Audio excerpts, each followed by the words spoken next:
сме покажали, докажале дека имаме интелектуален потенцијал, имаме човечки односи, што е најбитно од се до друго.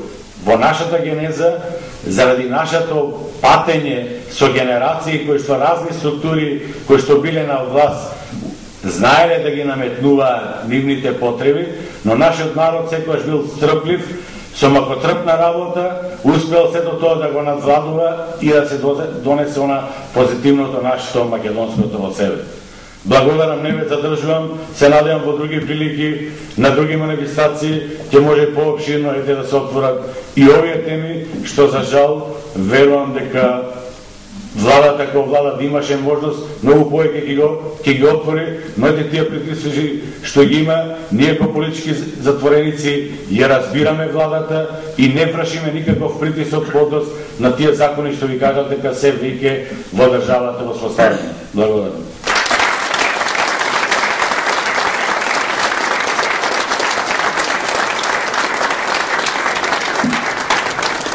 Благодарам на Никола. Јас по природа не сум суеверен.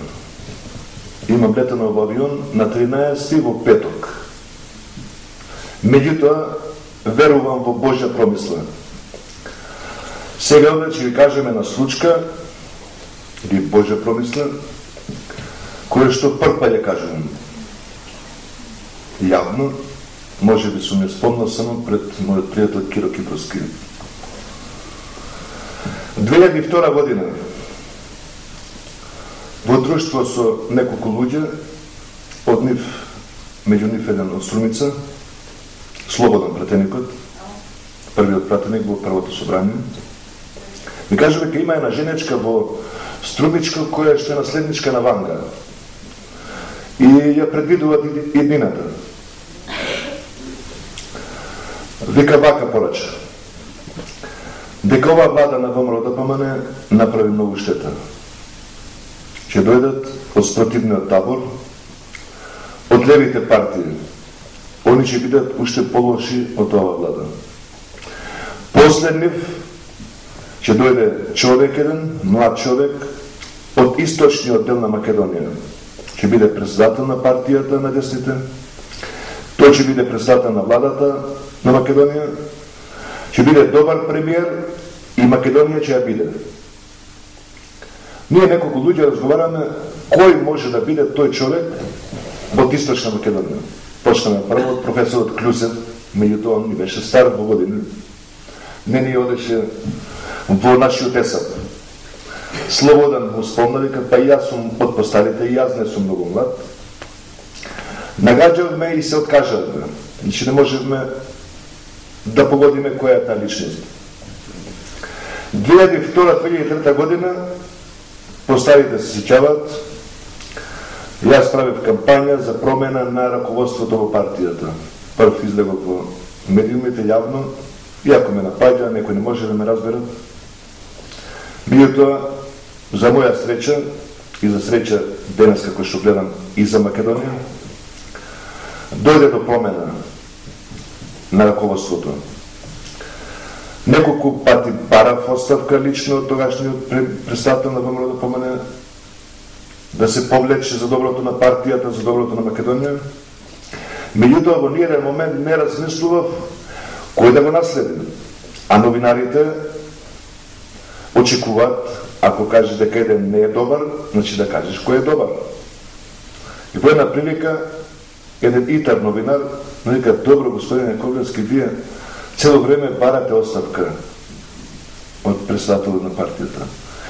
Кој треба да го замени? Кој може да го замени него во оваа состојба? Првото што ми отиде во глава е велам: Југославија имаше еден човек, зависиш од еден човек, човекот умре и умре Југославија, значи се растори Југославија. ВМРО-ДПМН е голема партија и не сме да зависи само од еден човек. Една голема партија има многу луѓе кои што може да го заменат сегашниот председател. Кажи ли конкретно кој е тој што може да го замене? И почнат да... Прво си го спомнувам секојаш професорот Клюсев, велам доста Димовска, па Димитров, па Лепавцев, тогашните актуелни функционери во партијата. И на крај велам, па еве Никола Груевски. Може да биде председател на ВМРО-ДПМН. Никола Груевски, името Никола Груевски не сум го размислувал воопште една секунда пред да ме праша. Нити сум се дружил до тоа со Никола Груевски, нити сме имали седнување некогаш, нити кафе сме пиеле заедно. Само го пратев како министер за економија, како успешен министер за економија и успешен министер за финансии. Мислам дека тоа беше Божја промисла која преку мене го спомнав името Никола Груевски. Излезе во штампа и веднаш блиски на Никола ми се јавија на средба. Што бараш, викал Никола? Велам да биде председател на ВМРО-ДПМН. Па вика, он не сака да биде. Велам, нема не сака во политиката. Што влего во политика, значи мора да има и одговорност. Не, вика, он не сака. Велам, остави го, времето ќе покаже. Второ интервју, повторно го спомнувам, веќе сега упорно го спомнувам, да, тој треба да биде. Ми доаѓа новинари кои што сака други да поддржувам за председатели, меѓутоа јас останав цврст, велам да, тој треба да биде председател на партијата. После третите изјави мој, лично ме викна и Груевски на кафе, значи прв пат сум се сретнал со него тогаш на кафе. Вели, мане, што сакаш ти од мене? Велам, не сакам само јас од тебе, него партијата има потреба од тебе ти да бидеш председател на ВМРО-ДПМН. Зошто јас да бидам председател?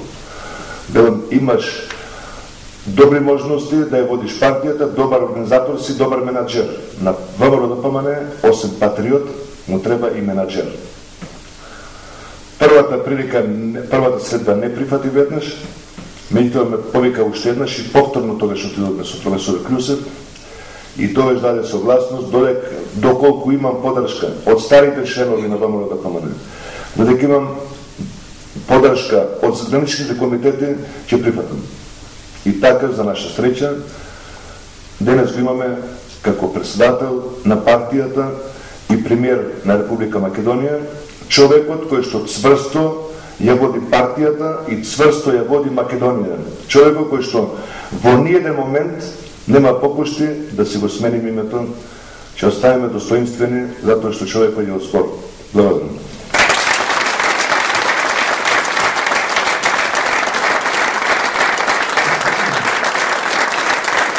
Ова ми беше тешко, като тежина го чува во себе, не го имам до сега јавно кажано нигде. Не знам како вие ќе го сватите тоа, меѓутоа мене ми е мило што ми излезе од мојата душа да го кажам тоа што сум го доживел. За мене тоа е Божја промисла. Има неколку збора напишано за партијата наша, за времето, па нема да ви одзема многу време. Ќе го прочитам моето видување, а после тоа од вас може некој да каже нешто, да праша. Еве гледам, имаме старите мамаровци тука, може го некои работи уште подобро од нас ги знаат. Историјата на Македонија се пишува ако сите кажуваме тоа што знаеме. Еден вели, ама ти си напишал нешто, таму си кажал ти за Берлин, за Минхен, имала активности во Америка, ама имало и во Македонија, ама јас не ги знам. И кога сите ќе ги кажуваме, некој како става ќе се најде и ќе напише правата историја на ВМРО-ДПМН, како се формирала партијата. Јас кога кажувам, тоа јас што го имам доживеено. Ама во Скопје имало уште повеќе како мене или како брат ми или како Драган, може да уште поголеми патриоти имало во Скопје, значи 23 мина не прават партија, ниту прават држава. Благодарение што сме биле многу, затоа сме направиле добра партија и денес имаме држава. За овие наши активности можеме да зборуваме со денови и се што ќе се каже нема да биде доволно. Да се опише љубовта и залагањето на сите македонци од времето на Македон до ден денешен, кои храбро застана зад идејата држава на македонскиот народ, сонот на многу генерации. Многу од нив ги дадоа животите за идејата и реалноста која сега ние живееме и со должна почит ја промовираме. Затоа, ова е еден од моментите кога достоинствено можеме да извикнеме слава им. Браќа и сестри, Да кажем збор два за историските моменти